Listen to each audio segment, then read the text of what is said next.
Washington, official the state of Washington is a state in the Pacific Northwest region of the western United States, named for George Washington, the first U.S. president. The state was formed from the western part of Washington Territory, which was ceded by the British Empire in 1846 by the Oregon Treaty. In the settlement of Oregon boundary dispute, the state is bordered by on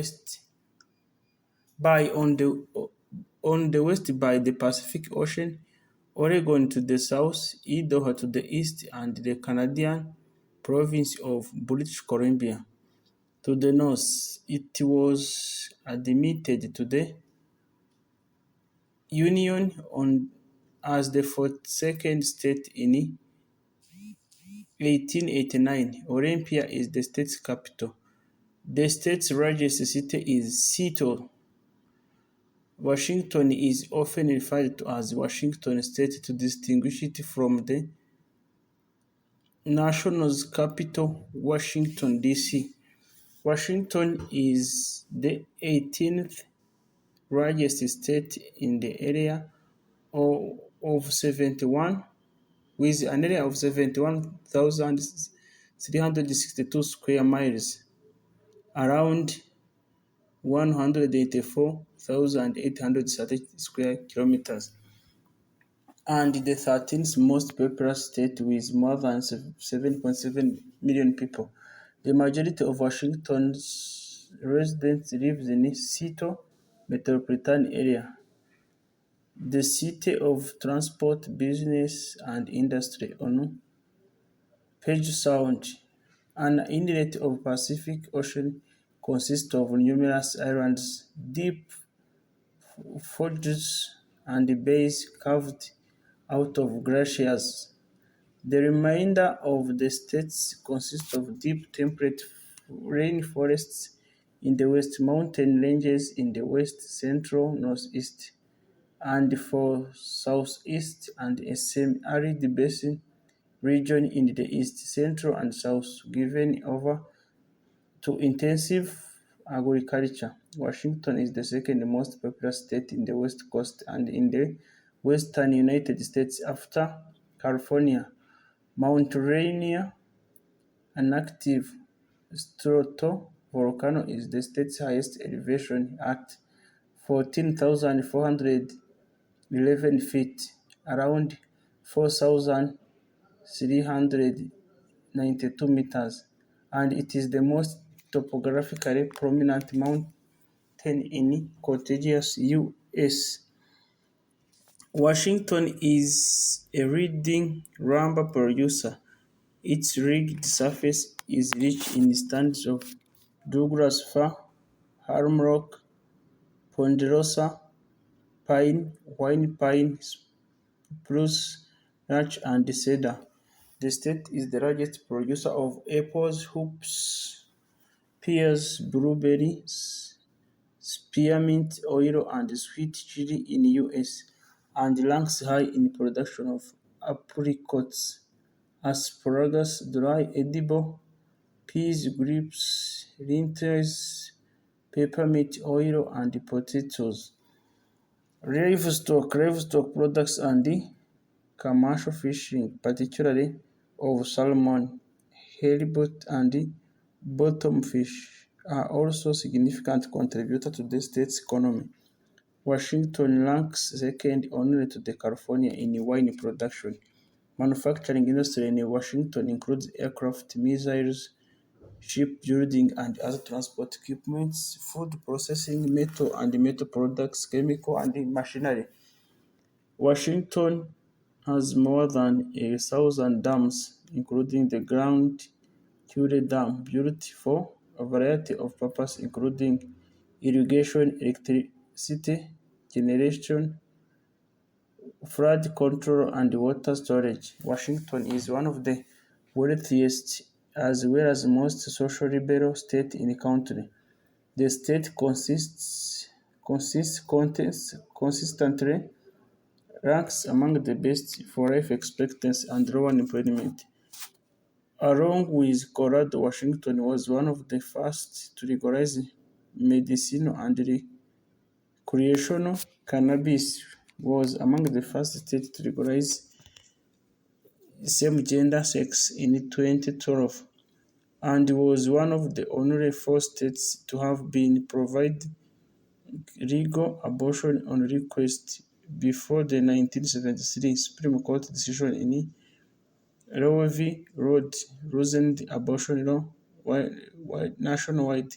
Similarly, Washington voter approved 2008 referendum on legalizing for physical assisted suicide, and Washington is currently one of the 10 states, along with Washington, D.C., to have legalized the practice. Washington is known for beautiful scenery, agriculture, birthplace of Starbucks, aerospace industry, home of Microsoft and Amazon.com. Geography and demographics. W.A. Washington. State capital Olympia. State size. Total water and land 71,300 square miles. Land only 66,544 square miles. Number of counties 39. Time zone Pacific time zone. Bordering states Idaho, Oregon. Highest point Mount Rainier 14,417 feet. National parks Mount Rainier National Park, North Cascade National Park, Olympic National Park. State population 7,705,281. State population density 115 people per square mile. Area code 206, 253, 360, 425, 509, 564. Top 5 cities as of 2020 population. Seattle 769,714. Spokane 222,050. Tacoma 219,945. Vancouver 186,169. Bellevue 148,073. Government and Legislature. Statehood November 11, 1889. Electoral votes 12 electoral votes. State symbols. State amphibian Pacific chorus frog. State bird willow goldfinch. State dance square dance. State endemic mammal Olympic mammoth. State fish steely hard trout. State flower coast Philodendron. State fruit song Columbia Rollon. State fossil Columbian mammoth. State fruit apple. State green petrified wood. State grass blue bench wheatgrass. State insect green lina dragonfly. State marine mammal orca. State motto buy and buy. State nickname evergreen. State Oresteria Rudia. State ship Red Washington. State song Washington by my home. State tree Western hemlock. State vegetable Walla Walla sweet onion. State waterfall Palos Fall. Sports teams Major sports teams MLB Seattle Mariners. NFL Seattle Seahawks. NHL Seattle Kraken. MLS Seattle Sounders FC. NSAA Division I School Eastern Washington University. Gonzaga University. Seattle University. University of Washington. Washington State University. Popular tourist attractions Chihure Garden and Grasses. Art Museum in Seattle. Gum wall, brick wall covered in used chewing gums in Seattle. Lake in Chiran County, Washington. Mount Baker, active volcano in northwestern Washington. Mount Rainier National Park near Seattle, Washington. Mount St. Helens, active volcano located in Scaramia County, Washington. Museum of Flight, Air and Space Museum in Seattle, Washington. North Cascades National Park in northern Washington. Northwest Lake Wildlife Park in Etmoville, Washington. Olympic National Park in Port Angeles, Washington. Pacific Science Center, Science Museum in Seattle, Washington. Peak Place Marketplace in Seattle, Washington. San Juan Island Archipelago in northwest Washington. Seattle Aquarium in Seattle, Washington. Seattle Art Museum in Seattle, Washington.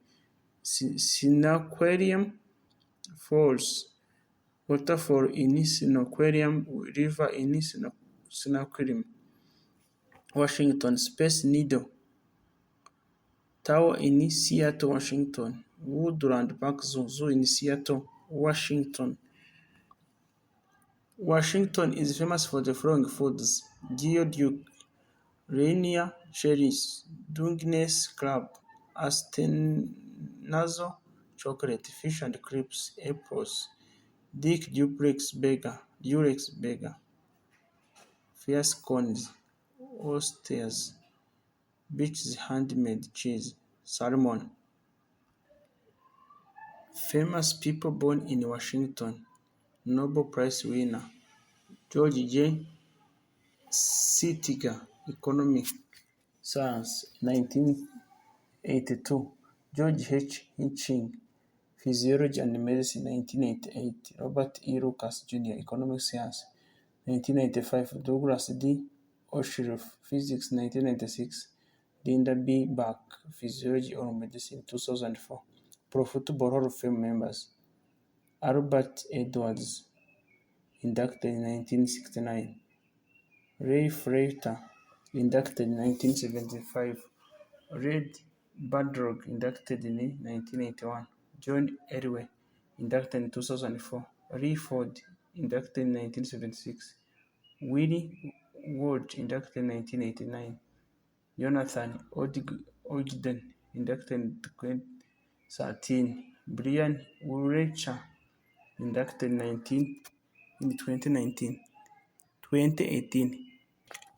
Baseball Hall of Fame players: Ella Evelyn, inducted in 1975. Ray Steinberg, inducted in 2005. Ron Santo, inducted in 2012. Naismith Memorial Basketball Hall of Fame: John Stockton, inducted in 2009. Famous actor and actress from Washington: Erika Christensen, Bing Crosby, Rainn Wilson.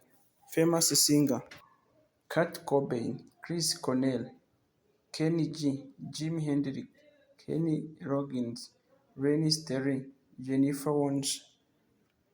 Fun facts about Washington: the state of Washington was named after the first president of the United States, George Washington. It is the only state to be named after the president. Washington State is the largest producer of apples in the United States. Boeing's Everett factory is the world's largest building by volume, covering 4.3 million square feet and encompasses 472 million cubic feet of space. Harbor Island, located in the mouth of Seattle's Duwamish Waterway, is the largest man-made island in the United States. The world's largest coffee house chain, Starbucks, was founded in Seattle, Washington in 1971. 57 people perished in 1980 Mount Helene's eruption, the deadliest volcano eruption in the recorded history of the United States. Washington state flag is the only U.S. state flag with a field of green as well as only green flag with an image of American president.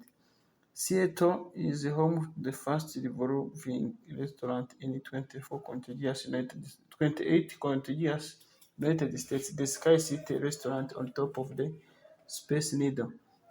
Washington has more glaciers than any other 47 contiguous state. Washington is the only state with official state Orestia Rudia. In the 20 Florida in 2012, Washington, alongside with Colorado, became the first to legalize marijuana weed for recreational use. In 2007, Washington became the first state to ban texting while driving.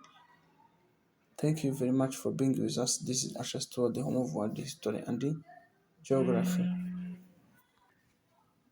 Thank you for being with us. This is Asha Store, the home of world history and geography. If you are new, you can subscribe, comment, and share so that we can grow together in everything.